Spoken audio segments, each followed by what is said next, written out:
Syria और Israel के बीच लंबे समय से चल रहे तनाव ने हाल ही में एक नया मोड़ ले लिया है। आपको बता दें कि दोनों देशों के बीच तबाही अब भी जारी है। इजराइल ने दमिश्क और दक्षिणी सीरिया में एयर स्ट्राइक किए, खासकर द्रूज समुदाय की सुरक्षा का हवाला देते हुए। इस पूरे घटनाक्रम के बाद अब अमेरिका की मीडिएशन और तुर्की, जॉर्डन जैसे पड़ोसी देशों के सपोर्ट से सीज फायर का ऐलान हो गया है। और इसके बाद अमेरिकी राजदूत का बड़ा बयान सामने आया। अमेरिकी राजदूत टॉम बराक ने बताया कि इजरायली प्रधानमंत्री बेंजामिन नेतन्याहू और सीरिया के नए राष्ट्रपति अहमद अल शरा सीज फायर के लिए राजी हो गए हैं। लेकिन बात यही नहीं थमी। इसी बीच कई सवाल उठने लगे कि क्या अब सीरिया में शांति की उम्मीद की जा सकती है? क्या द्रूज, बेदोइन और सुन्नी समुदाय अब एक नई सीरियाई पहचान बना पाएंगे? आइए इस पूरे मामले को आसान भाषा में समझते हैं कि आखिर इस संघर्ष की जड़ें क्या थी और अब आगे क्या रास्ता बचा है। न्यूज़ 18 के सोशल मीडिया प्लेटफॉर्म पर आपका स्वागत है। मैं आपके साथ साइमा परवीन। सीरिया और इजराइल के बीच दुश्मनी कोई नई बात नहीं, लेकिन हाल की हिंसा द्रूज समुदाय को लेकर भड़की है। सीरिया के स्वेदा में द्रूज और बेदुइन समुदायों के बीच झड़पें हुई, जिसकी वजह से हालात खराब हो गए। अब आपको बता दें कि द्रूज समुदाय एक छोटा जरूर है, लेकिन वो धार्मिक और सामाजिक रूप से बहुत मजबूत माना जाता है। इजराइल ने इसे अपने यहाँ के द्रूज नागरिकों की सुरक्षा से जोड़ते हुए गंभीर चिंता जताई और सैन्य कार्रवाई की चेतावनी दे दी। जब सीरियाई सरकार ने दक्षिण में सेना भेजी तो इजराइल ने इसे रेड लाइन का वायोलेशन मानते हुए स्ट्रॉन्ग रिएक्शन दिया। इसने एक बार फिर दोनों देशों को आमने सामने खड़ा कर दिया है। हालात तेजी से बिगड़ रहे थे, तभी अमेरिका ने इस पूरे विवाद को शांत करने के लिए मीडिएशन की शुरुआत की। यही शुरुआत थी सीज फायर की दिशा में आगे बढ़ने की। अब आपको बता दें कि 17 जुलाई को इजराइल ने सीरिया पर बड़ी सैन्य कार्रवाई की। दमिश्क में एयर स्ट्राइक की गई और दक्षिणी सीरिया के उन इलाकों को निशाना बनाया गया जहां सीरियाई सेना की तैनाती बढ़ रही थी। इजराइल ने कहा कि ये हमले द्रूज समुदाय की रक्षा के लिए जरूरी थे, क्योंकि उन्हें बेदुइन लड़ाकों से खतरा था। इजरायली सेना ने सीधे सेना मुख्यालय समेत कई ठिकानों पर बमबारी की। इस कार्रवाई ने पूरी दुनिया का ध्यान अपनी ओर खींचा, क्योंकि इजराइल ने 17 जुलाई को इजराइल ने सीरिया पर बड़ी सैन्य कार्रवाई की। दमिश्क में एयर स्ट्राइक की गई और दक्षिणी सीरिया के उन इलाकों को निशाना बनाया गया जहां सीरियाई सेना की ताकत बढ़ रही थी। इजराइल ने कहा कि ये हमले द्रूज समुदाय की रक्षा के लिए जरूरी थे, क्योंकि उन्हें बेदुइन लड़ाकों से खतरा था। इजरायली सेना ने सीधे सेना मुख्यालय समेत कई ठिकानों पर बमबारी की। इस कार्रवाई ने पूरी दुनिया का ध्यान अपनी ओर खींचा, क्योंकि इजराइल ने सोवरेन देश की राजधानी पर हमला किया था। लेकिन इजरायली प्रधानमंत्री बेंजामिन नेतन्याहू ने साफ किया कि द्रूज माइनॉरिटी को सुरक्षा देना उनकी ड्यूटी है। साथ ही ये भी वार्निंग दी कि अगर दोबारा इस तरह का कोई भी मामला पेश आया तो इजराइल बिना सोचे समझे हमला करेगा। और सीरिया इजराइल के बीच अमेरिका कूद पड़ा है और अमन लाने के लिए मेन किरदार निभा रहा है। अब आपको बता दें कि अमेरिकी विदेश मंत्री मार्को रूबियो और तुर्की में अमेरिकी राजदूत टॉम बराक ने डिप्लोमेसी के तहत कई कोशिश की। अमेरिका का मकसद था दोनों देशों के बीच चल रहे स्ट्रगल को और भड़काने से रोका जाए, ताकि पूरे मिडल ईस्ट में तनाव न फैले। टॉम बराक ने जो सीरिया पर विशेष दूत भेजे हैं, उन्होंने सीरिया और इजराइल के नेताओं से बात की है और दोनों को बातचीत के लिए तैयार कर लिया है। अमेरिका की यह रणनीति थी कि सैन्य जवाब के बजाय राजनीतिक समाधान निकाला जाए। हालांकि अमेरिका ने यह भी स्पष्ट कर दिया है कि इजराइल की एयर स्ट्राइक्स को सपोर्ट नहीं करेगा। अमेरिका ने दोनों पक्षों को भरोसा दिलाया और आगे चलकर यही कोशिश सीज फायर तक पहुंच गई। अब आपको बता दें कि 19 जुलाई को, यानी कि आज, अमेरिकी राजदूत टॉम बराक ने ऐलान किया है कि इजराइल और सीरिया अब इस समझौते को तुर्की, जॉर्डन और कुछ पड़ोसी देशों का सपोर्ट भी मिला है। यह ऐलान ऐसे समय पर आया जब इजराइल और सीरिया के बीच तनाव अपने चरम पर था। टॉम बराक ने सोशल मीडिया पोस्ट में लिखा कि सीज फायर सिर्फ दो देशों के बीच नहीं, बल्कि पूरे क्षेत्र में शांति की दिशा में एक अहम कदम है। उन्होंने सभी समुदाय से हथियार छोड़कर शांति और एकता का रास्ता अपनाने की अपील की है। हालांकि अभी तक सीरियाई राष्ट्रपति या इजरायली प्रधानमंत्री बेंजामिन नेतन्याहू ने इस पर कोई आधिकारिक बयान नहीं दिया है, लेकिन राजनयिक सूत्रों के अनुसार ये समझौता अमेरिका की सक्रिय कूटनीति का परिणाम है।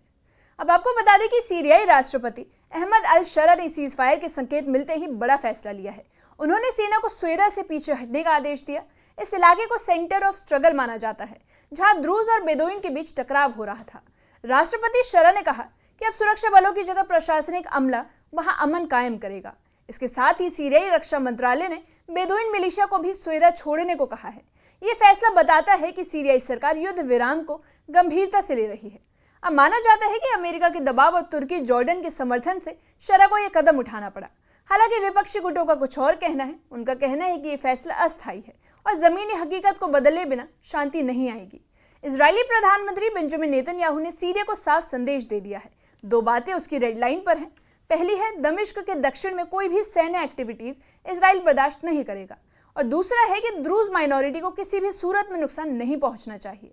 नेतन्याहू ने साफ कह दिया है कि इजराइल ने इन दोनों बातों पर कार्रवाई की है और अगर जरूरत पड़ी तो आगे भी कार्रवाई की जाएगी। ये बयान दिखाता है कि इजराइल अब सीधे तौर पर सीरियाई जमीन पर कार्रवाई करने से पीछे नहीं हटेगा। साथ ही ये इशारा भी किया गया है कि अगर द्रूज समुदाय पर दोबारा हमला हुआ तो जवाब और कड़ा होगा। इस बयान के बाद सीरियाई सरकार भी सतर्क हो गई है और उसने सेना की तैनाती पर दोबारा सोचना शुरू कर दिया है। अब आपको बताते हैं कि आखिर द्रूज है कौन।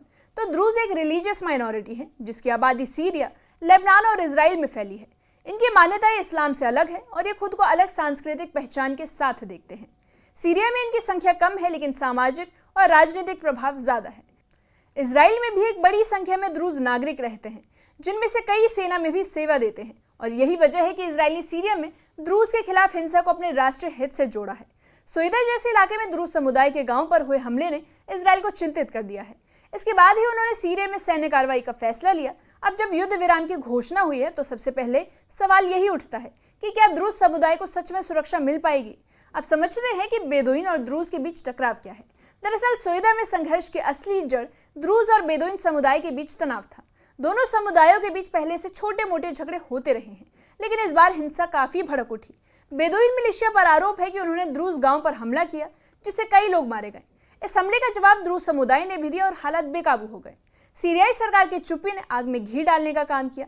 इजराइल ने द्रूज समुदाय की रक्षा के नाम पर कई कार्रवाई की लेकिन आलोचकों का मानना है कि इजराइल इस मौके का फायदा उठाकर सीरिया को कमजोर करना चाहता है। अब सीजफायर के बाद बेदुइन मिलिशिया को सोइदा छोड़ने का आदेश दिया गया है लेकिन क्या वे मानेंगे और क्या दोनों समुदाय मिलकर रह पाएंगे, ये चुनौती अब भी बाकी है। अमेरिका और इजराइल ने सिर्फ संघर्ष रोकने की बात नहीं की बल्कि उन्होंने एक बड़ा संदेश भी दिया है। अमेरिकी राजदूत टॉम बराक ने बताया कि द्रूज, बेदुइन और सुन्नी समुदाय अपने हथियार डालें और मिलकर एक नई एकजुट सीरियाई पहचान बनाएं। ये पहचान नफरत, डर और हिंसा पर नहीं बल्कि शांति, समानता और बहुलता पर आधारित होनी चाहिए। ये एक अहम संदेश है क्योंकि सीरिया पिछले एक दशक से सिविल वॉर और इंस्टेबिलिटी से जूझ रहा है। हालांकि इस तरह की बातें आसान लगती हैं लेकिन लागू करना मुश्किल होता है। फिर भी ये पहली बार है जब रीजनल और ग्लोबल पावर्स सीरिया में अमन की बात कर रही है और सीरिया के राजनीतिक हालात में बड़ा बदलाव तब आया जब बशर अल असद की सरकार को अब दस्त कर अहमद अल शरा सत्ता में आए। अहमद अल शरा को एक इस्लामी झुकाव रखने वाला नेता माना जाता है लेकिन उन्होंने अब तक काफी संयम दिखाया। अमेरिका चाहता है कि शरा की सरकार एक सेंट्रलाइज्ड एडमिनिस्ट्रेशन बनाए और देश को फिर से जोड़ने का काम करे। इस पूरे कॉन्फ्लिक्ट में शरा ने सेना को सोइदा से पीछे हटने का आदेश देकर एक मैच्योर लीडरशिप की तरफ एक इशारा किया है। लेकिन सीरिया में कई ग्रुप एक्टिव है और उन्हें कंट्रोल करना इतना आसान नहीं है। अमेरिका का रुख इस पूरे मामले में बैलेंस्ड रहा है। एक तरफ उसने इजराइल की सुरक्षा चिंताओं को समझा तो वहीं दूसरी तरफ एयर स्ट्राइक का सपोर्ट करने से मना कर दिया। अमेरिका ने साफ कहा कि वो सैन्य कार्रवाई नहीं बल्कि राजनीतिक समाधान को प्राथमिकता देता है, यानी प्रायोरिटी देता है। विदेश मंत्री मार्को रूबियो और राजदूत टॉम बराक ने कूटनीतिक प्रयासों के जरिए दोनों देशों को बातचीत की मेज पर ला दिया है। इससे अमेरिका की भूमिका सिर्फ एक सुपर पावर की नहीं बल्कि एक जिम्मेदार मीडिएशन की दिखी। अमेरिका को पता था कि अगर कॉन्फ्लिक्ट और बढ़ा तो मिडिल ईस्ट में इंस्टेबिलिटी फैल सकती है, इसलिए उसने समय रहते दखल दिया और शांति स्थापित करने में अहम भूमिका निभाई। अब अमेरिका की नजर इस बात पर है कि सीजफायर का पालन सही ढंग से हो या नहीं।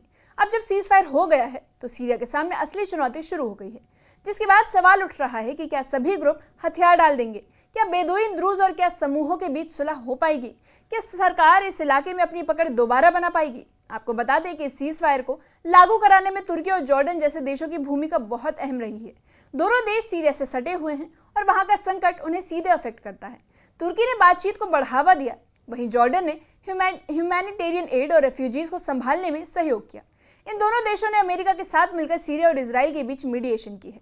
साथ ही ये देश चाहते हैं कि अब सीरिया में ड्यूरेबिलिटी आए ताकि उनका क्षेत्र भी सुरक्षित रह सके।